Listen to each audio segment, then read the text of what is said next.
제가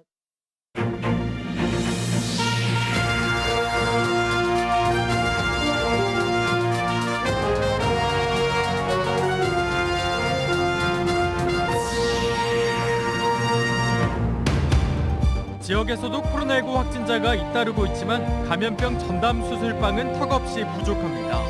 확진자 증가로 의료 공백이 현실화되는 상황에서 수술방 확충이 시급한 과제가 되고 있습니다. 대선 사전 투표율이 일주일 앞으로 다가오면서 선거 유세가 과열 양상을 보이고 있습니다. 이런 가운데 특정 후보 캠프에서 아무 관계도 없는 사람들에게 당사자도 모르게 후보 특별보좌관으로 임명하는 황당한 일이 발생해 논란입니다. 프로축구 전남 드래곤즈가 내일 올 시즌 첫 홈경기를 갖습니다. 드래곤즈는 올해 화끈한 공격 축구로 1부 리그 승격을 꿈꾸고 있습니다. 여러분 안녕하십니까? 금요일 밤 여수 MBC 뉴스 데스크입니다. 전남 동부권에서 이틀간 발생한 코로나19 신규 확진자는 2,409명입니다.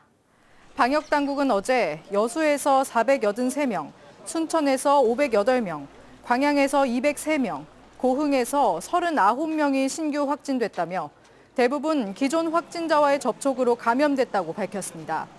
오늘 오후 5시 기준으로 여수에서 460명, 순천에서 495명, 광양에서 182명, 고흥에서 39명이 추가 확진됐습니다. 방역당국은 오미크론 유행이 3월 중순에 정점을 이룰 것으로 예상한다며 감염 확산 방지를 위해 주기적인 신속 항원 검사를 권고한다고 덧붙였습니다.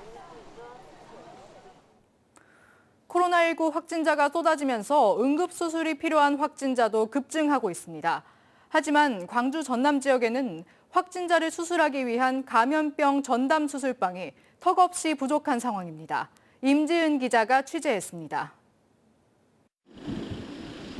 지난 14일 코로나19에 확진된 임산부가 진통을 호소하며 119에 도움을 요청했습니다. 출동한 구급대원이 임산부를 싣고 전남대 조선대병원 등에 연락을 취했지만 병원을 찾지 못해 신고 2시간 만에 결국 구급차에서 출산했습니다. 확진자는 음압시설을 갖춘 감염병 전담 수술방에서만 수술이 가능한데 받아주는 곳이 없었기 때문입니다. 병원에서 이제 코로나 관련해가지고 어려움이 있어가지고 최대한 빨리 하려고 했는데 이제 자가격리자로 분류돼갖고 이제 병원을 처음에 조금 찾기가 힘들었다고. 코로나 확진자가 폭증하면서 응급수술이 필요한 환자도 늘어나고 있지만 감염병 전담 수술방이 있는 곳은 광주 전남의 전남대병원이 유일합니다. 실제 코로나가 완치되지 않아 전남대병원 감염병 전담 수술방에서 수술을 받은 확진 임산부는 지난 한 해 8명에 불과했지만 올해 들어선 2달 만에 11명을 기록했습니다. 특히 광주에서 하루 확진자 숫자가 처음으로 1,000명을 넘어선 2월 현재까지 9명이 감염병 전담 수술방에서 수술을 받았습니다. 감염병 전담 수술방이 있어도 소독을 이유로 하루 최대 5명 정도만 수술이 가능해 병원 한 곳만으로는 출산을 비롯한 응급 상황을 대비하기 어렵습니다. 감당하기가 한계가 있습니다. 이게 앞으로도 지금 아마 예상하는 바로는 3월 말 4월 초까지 이제 환자가 점점 늘어날 것으로 예상되는데 너무 어려울 거예요. 우리 병원 자체로만. 감염병 전담 수술방을 찾지 못한 확진 임산부를 위해 지자체가 할 수 있는 건 전북과 경상도 등 타 지역 병원을 연계해주는 것뿐입니다. 구급차에서 출산한 확진 임산부처럼 응급수술을 해야 하는 경우 마땅한 대안이 없는 겁니다. 인접해 있는 전북대학교 병원으로 이송하는 방법도 있습니다만 그러나 타 지역으로 가는 것은 이제 시간상의 문제도 있고 그래서 가급적이면 우리 지역 내에서 확진자 증가로 의료 공백이 현실화되는 상황에서 부족한 감염병 전담 수술방 확충이 시급하다는 지적이 나오고 있습니다. MBC 뉴스 임지은입니다. 제20대 대통령 선거의 사전투표일이 일주일 앞으로 다가오면서 각 캠프의 선거운동도 더 치열해지고 있는데요. 당사자도 모르게 특정 후보 캠프에 특별 보좌관으로 임명되는 황당한 일이 계속해서 일어나고 있습니다. 문영철 기자입니다. 어제 취재진이 받은 휴대전화 문자 메시지입니다. 민주당 이재명 후보 선거대책위원회에 정치혁신특보로 임명됐다는 내용. 문자에 첨부된 링크를 클릭하자 이재명 후보의 직인이 찍힌 임명장이 나옵니다. 문자를 보낸 번호로 전화를 걸어봤습니다. 안녕하세요. 국민과 함께하는 더불어민주당입니다. 이재명 후보 캠프 측은 당사자가 동의한 경우에만 임명장을 발급하고 있는데 이번에는 착오가 있었던 것 같다며 누가 전화번호를 넘겼는지 등 정확한 경위를 확인하겠다고 밝혔습니다. 당사자의 동의 없는 특보 임명은 공식 선거운동 전부터 불거졌습니다. 올해 초 국민의힘 윤석열 후보 캠프가 정치 활동이 금지된 공무원에게 임의로 임명장을 보내 논란이 됐고 광주에서는 윤석열 후보 측이 민주당 당원들에게 이재명 후보 측은 국민의힘 당원들에게 특보 임명 문자를 뿌려 서로가 반발하는 총극도 벌어졌습니다. 민주당과 국민의힘은 당사자의 의사를 직접 확인하는 등 관련 절차를 철저하게 지키겠다고 약속했지만 대선 날짜가 가까워지면서 이 같은 무작위 임명장 살포 논란은 전국 곳곳에서 끊이지 않고 있습니다. 자기 당원이라든지 그런 부분들을 정확하게 해야 되는데 경쟁적으로 하다 보니까 아마 이런 발생은 같고요. 선관위는 상대방의 동의 없이 휴대전화로 특보 임명 문자를 보낸 것에 대해서는 선거법에서 규정하고 있지 않아 조사 대상이 아니라는 입장이지만 특정인의 이름과 휴대전화 번호를 당사자도 모르게 수집, 유출한 행위 등은 개인정보보호법에 저촉될 소지가 큽니다. MBC 뉴스 문형철입니다. 이번 20대 대선에서는 호남 민심을 놓고 민주당과 국민의힘이 치열한 구애 경쟁을 펼치는 색다른 풍경이 펼쳐지고 있습니다. 호남 표심이 왜 중요할까요? 수치로 보면 수긍이 가는데 한신구 기자가 보도합니다. 이번 20대 대선에서 광주와 전남, 전북을 합친 호남 유권자는 432만 3,700명, 전체 유권자 4,417만 2,000명의 9.8%에 불과합니다. 10명의 채 1명꼴도 안 되는데 왜 이렇게 호남 표심을 놓고 다투는 걸까요? 역대 대선 결과와 비교해보면 이해가 쉽습니다.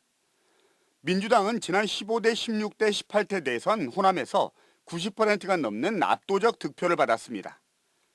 반면 국민의힘 전신 후보들은 지난 18대 박근혜 후보가 받았던 10%가 최고치였습니다. 그런데 이번 대선에선 20%를 넘어 30%를 목표치로 내세웠습니다. 호남의 반민주당 정서와 2030 세대의 달라진 표심에 주목한 건데요. 실제로 20%를 득표한다면 어떻게 될까요? 실제 투표율에 따라 달라지겠지만 유권자 80%가 투표한다고 가정해 보겠습니다.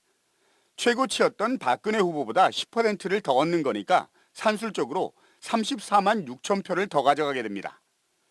민주당 입장에선 그만큼 뺏기는 거니까 이 34만 6천 표는 2배인 69만 2천 표의 위력을 발휘합니다. 전체 유권자의 2% 정도인데 국민의힘이 공언한 대로 30%까지 치솟으면 그 위력은 더욱 커집니다. 오차 범위 내에서 치열한 접전을 펼치고 있는 양당으로선 승패를 가늠할 수 있는 정도의 파괴력입니다. 특히 달라진 호남의 표심이 수도권 등 타 지역에 미치는 여파와 이에 따른 표의 득실은 부수효과입니다. 국민의힘 입장으로선 이번 대선만이 아닌 지방선거 등 향후 선거에서 호남의 디딤돌을 놓는다는 보관도 깔려 있습니다. 그래서 후보와 대표가 이례적으로 공식 선거운동 기간 절대 험지로 여겼던 호남을 연이어 찾아서 여당과 정부의 홀대론을 부각시키는 등 공을 들이고 있는 겁니다. 반면 민주당은 투표율과 득표율을 최대한 끌어올리는 전략으로 전통적 지지층의 결집을 외치며 텃밭 수성의 사활을 걸고 있습니다. MBC 뉴스 한신구입니다. 김기현 국민의힘 원내대표가 오늘 순천을 방문해 윤석열 후보 지원 유세를 펼쳤습니다. 순천 웃장을 찾은 김 원내대표는 전라선 고속화 등 지역 현안을 신속하게 해결하고 호남 발전에 힘쓰겠다고 밝혔습니다. 김 원내대표는 또 이번 대선에서 정권 교체를 이뤄야 기존 정치인들에게 경각심을 줄 수 있다며 윤석열 후보에 대한 지지를 호소했습니다. 프로축구 전남 드래곤즈가 올 시즌에 들어갔습니다.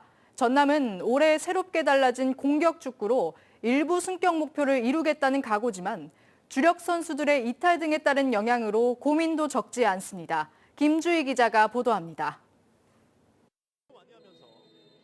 지난 19일 열린 올 시즌 K리그2 전남의 첫 원정 경기. 전남 드래곤즈는 FC 안양과 격돌해 초반부터 높은 볼 점유율을 기록하며 지난 시즌과는 다른 공격 축구를 보여줬습니다. 주장 김현욱을 중심으로 박인혁, 플라나의 계속된 측면 돌파 시도로 안양의 수비를 꾸준히 괴롭혔습니다. 하지만 결과는 0대1 패배. 그럼에도 전남 드래곤즈는 시즌 첫 원정 경기에서 올 시즌 새로운 가능성을 보여줬습니다. 밖에서 행간을 볼 땐 뭐 공격적으로 많이 바뀌었다. 그러니까 그렇게 하고 싶었지만 못했던 거지 그렇게 안 하려고 했던 건 아니니까. 거기에 이제 저희가 잘하는 이제 막고 밀어내는 것들을 더 가미시켜야 이제 전남 축구가 나오지 않을까 그렇게 생각하고 있습니다. 선수들도 올 시즌 1부 리그 진출이라는 목표를 향해 각오를 다지고 있습니다. 일단 저희가 많은 경기를 올 시즌 소화해야 되는데 일단 첫 번째는 리그 승격이 가장 먼저인 것 같고요. 그 다음에는 이제 저희가 힘이 닿는 한 최고의 성적을 거두려고 노력하고 있습니다. 하지만 전남은 아직 고민이 적지 않습니다. 지난해 FA컵 우승의 주역이었던 이종호 등 선수들을 지키지 못해 전력 손실이 적지 않은 데다 새롭게 영입한 선수들도 아직 제대로 자리를 잡지 못한 상태입니다. 충격의 2부 리그 강등 이후 1부 리그 진출이 번번이 좌절되면서 어느 해보다 리그 승격이 간절하지만 현재 팀 여건이 만만치 않은 겁니다. 지난해 FA컵 우승이라는 깜짝 성적을 거두며 새로운 도약의 발판을 마련한 전남. 내일 새롭게 리뉴얼을 마친 광양축구 전용구장에서 김포 FC를 상대로 한 유관중 홈 개막전을 통해 새롭게 변화를 시도한 전남의 공격 축구가 다시 한번 시험대에 오릅니다. MBC 뉴스 김주희입니다.